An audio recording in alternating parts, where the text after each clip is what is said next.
बड़ी खबर सामने आ रही है। बिहार में बीजेपी को लगा बड़ा झटका। शत्रुघ्न सिन्हा कांग्रेस में हो सकते हैं शामिल। पटना साहब से कांग्रेस के टिकट पर लड़ेंगे इंतखाब। जरा के हवाले से नाज़रीन खबर आ रही है, बिहार में बीजेपी को बड़ा झटका लगा है। आपको बता दें, शत्रुघ्न सिन्हा कांग्रेस में शामिल हो सकते हैं। पटना साहब से कांग्रेस के टिकट पर इंतखाब लड़ेंगे। जरा के हवाले से खबर आ रही है। इस वक्त की बड़ी खबर हम आपको नाज़रीन बता रहे हैं। बिहार में बीजेपी को बड़ा झटका लगा है क्योंकि शत्रुघ्न सिन्हा कांग्रेस में शामिल हो सकते हैं। आपको बता दें कि पटना साहब से कांग्रेस के टिकट पर इंतखाब लड़ेंगे शत्रुघ्न सिन्हा।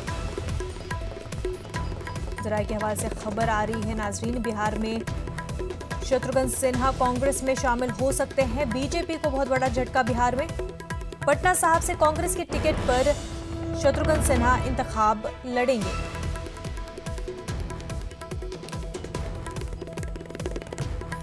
काफी अरसे से शत्रुघ्न सिन्हा बीजेपी से नाराज थे, तनकीद भी करते आ रहे थे बीजेपी की। और अब जो खबर सामने आ रही है वो ये कि शत्रुघ्न सिन्हा कांग्रेस में शामिल हो सकते हैं और पटना साहब से कांग्रेस के टिकट पर इंतखाब लड़ेंगे।